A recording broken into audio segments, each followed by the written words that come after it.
वंदे मातरम विद्यार्थियों, आज हम राजनीति विज्ञान की पाठ्य पुस्तक स्वतंत्र भारत में राजनीति भाग 2 के छठे अध्याय लोकतांत्रिक व्यवस्था का संकट के कुछ महत्वपूर्ण जो प्रश्नोत्तर है उसका अभ्यास करेंगे। कुछ इंपॉर्टेंट प्रश्न जो 1 नंबर या 2 नंबर के या ऑब्जेक्टिव टाइप के हैं, परीक्षा की दृष्टि से जो इम्पोर्टेंट है और विभिन्न प्रकार के कंपटीशन में भी पूछे जाते हैं, उसका अभ्यास करेंगे। तो आइए शुरू करते हैं। कांग्रेस ने किस चुनाव में गरीबी हटाओ का नारा दिया? तो इसका आंसर है कांग्रेस ने 1971 के चुनाव में गरीबी हटाओ का नारा दिया, और ये नारा इंदिरा गांधी द्वारा दिया गया था, जो तत्कालीन उस समय प्रधानमंत्री थी। अगला प्रश्न है, जनवरी 1974 में गुजरात के छात्रों ने किन कारणों से आंदोलन छेड़ दिया? तो इसका आंसर है 1974 में गुजरात के छात्रों ने खाद्यान्न, खाद्य तेल तथा अन्य जरूरत की वस्तुओं की बढ़ती कीमतों और उच्च पदों पर व्याप्त भ्रष्टाचार के विरोध में आंदोलन छेड़ दिया। अगला प्रश्न है, जून 1975 में गुजरात में विधानसभा के चुनाव क्यों करवाए गए? तो इसका कारण था कि जून 1975 में विपक्षी पार्टियों द्वारा समर्थित छात्र आंदोलन के जबरदस्त दबाव में गुजरात में विधानसभा चुनाव करवाए गए। अगला प्रश्न है, बिहार में मार्च 1974 में छात्रों ने क्यों आंदोलन छेड़ दिया? तो इसका कारण है कि 1974 में बिहार में मार्च में जो बढ़ते दामों, खाद्यान्न के घोर अभाव, बेरोजगारी, भ्रष्टाचार के विरुद्ध में बिहार में छात्रों ने आंदोलन छेड़ दिया। अगला प्रश्न है, 1975 में किसने जनता के संसद मार्च का नेतृत्व किया? तो जो इसके प्रमुख नेता थे वो थे जयप्रकाश नारायण, जिनको लोकनायक की उपाधि भी दी गई थी। अगला है, 1975 में हुए संसद मार्च के नेतृत्व के बाद जयप्रकाश नारायण को किन किन दलों ने अपना समर्थन दिया? तो 1975 के संसद मार्च के बाद में जयप्रकाश नारायण को भारतीय जनसंघ, कांग्रेस ओ, भारतीय लोकदल, सोशलिस्ट पार्टी जैसी जो गैर कांग्रेसी पार्टियां थी उनका समर्थन प्राप्त हो गया। अगला हमारा प्रश्न है, 1967 में 67 में दार्जिलिंग के नक्सलबाड़ी पुलिस थाने के इलाके में हुए किसान विद्रोह की अगुवाई कौन कर रहा था? तो इस आंदोलन का या इस जो भी दार्जिलिंग के नक्सलबाड़ी पुलिस थाने में उसकी विद्रोह की अगुवाई मार्क्सवादी कम्युनिस्ट पार्टी के स्थानीय कैडर के जो लोग हैं वो कर रहे थे। अगला प्रश्न है, संविधान के अनुच्छेद 352 में क्या प्रावधान किया गया है? तो संविधान के अनुच्छेद 352 जो आपातकाल से संबंधित है, इसमें प्रावधान किया गया कि बाहरी अथवा अंदरूनी गड़बड़ी की आशंका की स्थिति होने पर सरकार आपातकाल लागू कर सकती है। अगला प्रश्न है, इलाहाबाद उच्च न्यायालय में किसके द्वारा इंदिरा गांधी के खिलाफ में 1971 में हुए चुनाव में गड़बड़ी के विरुद्ध याचिका दायर की गई थी? तो ये काफ़ी इंपॉर्टेंट प्रश्न है, और उनके पक्ष में इलाहाबाद उच्च न्यायालय ने फैसला भी दिया था। तो इम्पोर्टेंट जो समाजवादी नेता थे वो थे राजनारायण। समाजवादी नेता राजनारायण द्वारा इंदिरा गांधी के खिलाफ में 1971 में हुए चुनाव में गड़बड़ी के विरोध में याचिका दायर की गई थी। अगला हमारा प्रश्न है, लोकतंत्र के दमन के विरोध में किन लेखकों ने अपनी अपनी पदवी सरकार को लौटा दी थी? तो इस दो जो लेखक विशेष रूप से थे वो थे पद्म भूषण से सम्मानित कन्नड़ लेखक जो थे शिवराम कारंत, और पद्मश्री से सम्मानित हिंदी के लेखक फणीश्वर नाथ रेणु, जिनका आपको पता हो मेला आंचल नाम से उपन्यास काफ़ी प्रसिद्ध रहा है।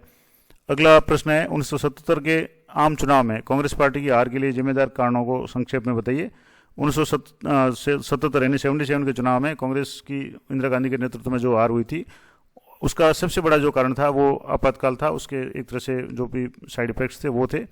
तो 1977 के आम चुनाव में कांग्रेस की पार्टी के पराजय के कारण 1977 के आम चुनाव में कांग्रेस को पहली बार केंद्र में पराजय हुई। उसके कई कारण थे। 1971 में कांग्रेस को भारी बहुमत से विजय प्राप्त हुई थी। उसके बाद में इंदिरा गांधी ने प्रधानमंत्री का पद संभाला और सरकार और दल पर एकमात्र नियंत्रण स्थापित कर लिया, और उन्होंने तानाशाही रवैया अपना लिया और सारी शक्तियां अपने हाथ में केंद्रित कर ली।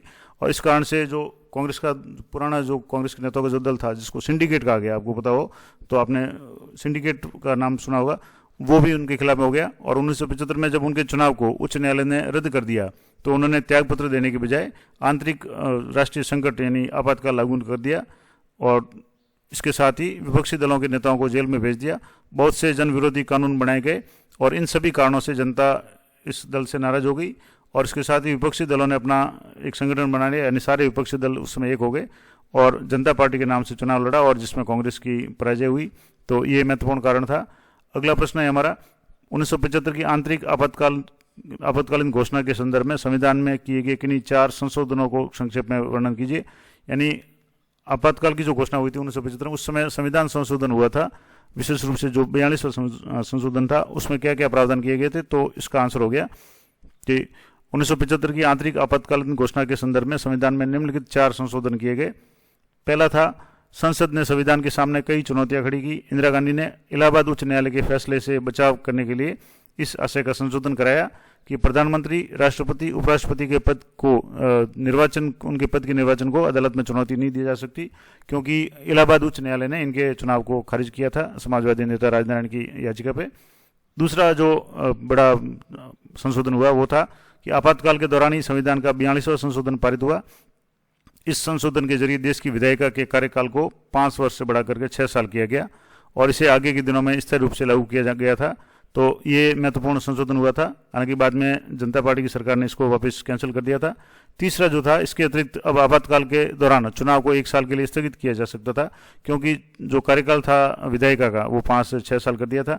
इस तरीके से जो 1971 के बाद से 1978 में चुनाव कराए जा सकते थे। अगला जो इम्पोर्टेंट पॉइंट था कि राज्य के नीति निर्देशक सिद्धांतों का मूल अधिकारों से अधिक कानूनी बल देने का संशोधन किया गया और इस संशोधन में नागरिकों के मूल कर्तव्य नामक एक अध्याय अंततः स्थापित किया गया और व्यष्टि या समूहों के राष्ट्र विरोधी कार्यों के लिए दंड के नए उपबंध प्रविष्ट किए गए। तो ये कुछ महत्वपूर्ण जो बदलाव थे। अगला है, भारतीय नागरिकों के मूल अधिकारों को आपातकाल 1975 से 77 ने किस प्रकार प्रभावित किया, संक्षेप में बताइए। तो ये भी इम्पोर्टेंट प्रश्न है। तो संविधान के अनुच्छेद 352 के अधीन भारत के राष्ट्रपति द्वारा उद्घोषित आपातकाल के दौरान प्रशासन की जो संपूर्ण शक्ति है वो सिमट करके केंद्र सरकार के हाथों में आ जाती है और आपातकाल के दौरान भारतीय लोकतंत्र का एकात्मक स्वरूप है वो उभर कर आ जाता है और इस उद्घोषणा के तुरंत बाद देश के सभी राज्यों की विधानसभाएं भंग कर दी जाती है। 1975 से 77 का आपातकाल आम जनता पर अत्याचार करने के एक हथियार के रूप में प्रयोग हुआ। समाचार पत्रों, पत्रिकाओं पर जांच बैठा दी गई, बड़ी मात्रा में निवारक नजरबंदी का प्रयोग हुआ और दोष सिद्धि होने या सुनवाई की प्रक्रिया का ध्यान रखे बिना ही लोगों को जेलों में ठूंस दिया गया, जिसमें खास करके उस समय के जो विपक्षी नेता थे, कई गणमान्य विपक्षी नेताओं को जेल की यातना झेलनी पड़ी। आपातकाल के पश्चात नियुक्त किए गए शाह आयोग, आपको पता होगा कि इसके खिलाफ में शाह आयोग गठित किया गया था आपातकाल की जांच के लिए, ने तत्कालीन सरकार द्वारा ढाए गए जुल्मों और दमनकारी क्रियाकलापों का जो अनावृत विवरण है वो प्रस्तुत किया था। तो इस प्रकार से आपातकाल का ये प्रभाव रहा। अगला है, आपातकाल का भारतीय राजनीति पर क्या प्रभाव पड़ा, स्पष्ट कीजिए। तो आपातकाल के भारतीय राजनीति पर कई प्रभाव पड़े, इनमें से कुछ महत्वपूर्ण थे। पहला, ये बात स्पष्ट हो गई कि भारत में लोकतांत्रिक व्यवस्था ही मजबूत है। भारत से लोकतंत्र को हटाना आसान बात नहीं थी और आज भी भारत को संसार के सबसे बड़े लोकतंत्र और मजबूत लोकतंत्र के रूप में माना जाता है। दूसरा, आपातकाल के दौरान किए गए संशोधनों पर पुनर्विचार हुआ। जैसा कि मैंने बताया, 42वां संशोधन था जिसमें जो लोकसभा या विधायकों के कार्यकाल 5 साल से 6 वर्ष किया था और बहुत से जो परिवर्तन इनको बहाल किया गया। उदाहरण स्वरूप 1978 में 44वें संशोधन द्वारा लोकसभा के कार्यकाल को फिर से 5 वर्ष यानी 6 वर्ष से घटा करके वापस 5 वर्ष बनाए रखा। संविधान में दिए गए आपातकालीन प्रावधानों पर भी पुनर्विचार हुआ और धारा 352 के अंतर्गत आंतरिक गड़बड़ी के स्थान पर सशस्त्र विद्रोह शब्द को रखा गया ताकि भविष्य में कोई भी सरकार है आंतरिक गड़बड़ी शब्द का दुरुपयोग नहीं कर सके। चौथा जो था, 1978 में संविधान संशोधन द्वारा यह भी व्यवस्था की गई कि आपातकाल की घोषणा के लिए मंत्रिपरिषद की लिखित रूप से सिफारिश किया जाना आवश्यक है और इस संबंध में और भी कई सुरक्षात्मक व्यवस्थाएं की गई। अगला जो था बदलाव था आपातकाल का प्रभाव था कि आपातकाल में 1977 में होने वाले चुनावों के लिए जनमत की भूमिका निभाई। व्यवहारिक रूप से जनता ने 1977 के चुनाव में आपातकाल की सरकारी गतिविधियों के आधार पर इस आधार पर मूल्यांकन किया और मत दिया और जनता ने सरकार की आपातकाल की नीति को ठुकराया और इस तरीके से कांग्रेस की बुरी तरह से हार हुई, इंदिरा गांधी की हार हुई। वो एक सबक था इंदिरा गांधी के लिए आपातकाल को लागू करना। और अगला था, आपातकाल के बाद भारत के नागरिक और न्यायालय नागरिक अधिकारों के बारे में सचेत हुए। न्यायपालिका ने अपने निर्णयों द्वारा मौलिक अधिकारों के क्षेत्रों को फैलाया और व्यवस्था है कि राष्ट्रीय संकट की स्थिति में के दौरान भी जीवन के अधिकार जो अनुच्छेद 21 और 22 के अंतर्गत दिए गए अधिकारों को निलंबित नहीं किया जा सकता। और नागरिक अधिकारों की रक्षा के क्षेत्र में कई गैर सरकारी संगठन जो NGO है वो भी अस्तित्व में आए और इन्होंने इनको व्यावहारिक रूप में लागू करवाने में महत्वपूर्ण भूमिका निभाई। अगला जो पॉइंट था कि आपातकाल में नौकरशाही और पुलिस संगठन का बड़े पैमाने पर दुरुपयोग हुआ था। नौकरशाही की तटस्थता कुप्रभावित हुई थी और पुलिस संगठन तो पूरी तरह से राजनीतिक प्रशासन के दबाव में आ गया था। इसका प्रभाव आज भी दोनों संस्थाओं पर देखा जा सकता है। सरकार ने इन दोनों संस्थाओं को निजी सेवा के रूप में प्रयोग किया था जिसका उद्देश्य नियमों का पालन नहीं बल्कि अपने मालिक की सेवा करना और उसके हितों की रक्षा करना था। तो ये भी एक दुष्प्रभाव हुआ। अगला जो प्रभाव पड़ा था वो था कि 1977 में हुए लोकसभा के चुनाव में जनादेश पूर्ण रूप से आपातकाल के विरुद्ध था और जिन राज्यों में सरकारों ने आपातकाल के समय शक्तियों का दुरुपयोग किया उन्हें बदला गया, यानी सभी राज्यों में लगभग सरकारें बदली गई। सबसे अधिक प्रभाव आपातकाल के दौरान उत्तर भारत की जनता पर पड़ा और जनता ने उन्हीं क्षेत्रों में सरकार को पटखनी दिलवाई। तो ये आपातकाल के कुछ दुष्परिणाम थे। अगला हमारा जो है कि कुछ इंपॉर्टेंट बहुविकल्पीय प्रश्न जो परीक्षा में इस बार पूछे जाएंगे काफ़ी संख्या में। तो कुछ इस पार्ट से संबंधित जो भी वन वर्ड या एक लाइन के या ऑब्जेक्टिव टाइप के प्रश्न बन रहे हैं। तो पहला प्रश्न है, गरीबी हटाओ का नारा किस आम चुनाव में दिया गया? तो इसके 4 ऑप्शन है, 1967, 1971, 1977 या इनमें से कोई नहीं। तो इसका सही आंसर है जो गरीबी हटाओ का नारा है 1971 के चुनाव में इंदिरा गांधी द्वारा दिया गया था। अगला हमारा प्रश्न है, 1974 में वस्तुओं के दामों में कितने फीसदी वृद्धि हुई, कितने परसेंट वृद्धि हुई? ऑप्शन है क में 30%, ख में 23%, ग में 40% और ग में 25%। तो इसका सही आंसर है 30%। 1974 में वस्तुओं के दामों में 30% बढ़ोतरी हुई। अगला प्रश्न है, 1971-72 के पश्चात के वर्षों में आय संकट के निम्न में से क्या कारण थे? पहला है औद्योगिक विकास की निम्न दर, दूसरा भारत पाक युद्ध, तीसरा अंतर्राष्ट्रीय बाजारों में तेल की कीमतों में कई गुना वृद्धि या उपरोक्त सभी। तो इसका सही आंसर है उपरोक्त सभी, यानी 1971-72 के पश्चात के वर्षों में जो भी संकट आए इनके सभी मिले जुले कारण के कारण ये हुआ था। अगला हमारा प्रश्न है, गुजरात के छात्र आंदोलन कब हुआ था? यानी गुजरात में जो छात्र आंदोलन हुआ था वो कब हुआ था? 4 ऑप्शन है, जनवरी 1974, जून 1975, मार्च 1974 या जनवरी 1974। हालांकि ये रिपीट हो गया है। तो इसका सही आंसर है जनवरी 1974 में। अगला प्रश्न है हमारा, जनवरी 1974 में गुजरात में छात्रों ने जो भी आंदोलन किया वो किस कारण से किया था? यानी निम्न में से किन कारणों से आंदोलन छिड़ा?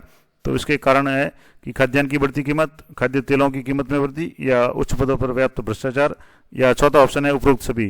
तो इसका सही आंसर है उपरोक्त सभी, यानी गुजरात में छात्रों ने जो आंदोलन किया था उसके सभी कारण थे, उन सम्मिलित कारणों के कारण गुजरात में छात्रों ने आंदोलन किया था। अगला है, बिहार में मार्च 1974 में छात्रों ने किसके नेतृत्व में आंदोलन किया? कौन से नेता थे? तो ऑप्शन क में मोरारजी देसाई, ख में जयप्रकाश नारायण, ग में चारू मजूमदार और घ में जगजीवन राम। तो इसका सही आंसर है जयप्रकाश नारायण। अगला प्रश्न है, 7वां प्रश्न है, जनता ने जयप्रकाश नारायण के नेतृत्व में संसद मार्च कब किया? अगला जो प्रश्न हमारा है कि कब किया? ऑप्शन है 1975, 1967, 1977 या 1974। तो इसका सही आंसर है 1975। जनता ने 1975 में जयप्रकाश नारायण के नेतृत्व में संसद मार्च किया था। अगला हमारा प्रश्न है, संसद मार्च का नेतृत्व करने के बाद निम्न में से किस दल ने जयप्रकाश नारायण का समर्थन किया? यानी ये इसी वीडियो में हमने पहले भी पढ़ा था, तो इसी एक तरह से रिवीजन हो गया। तो इसका ऑप्शन है कांग्रेस ओ, भारतीय लोकदल, भारतीय जनसंघ या उपरोक्त सभी।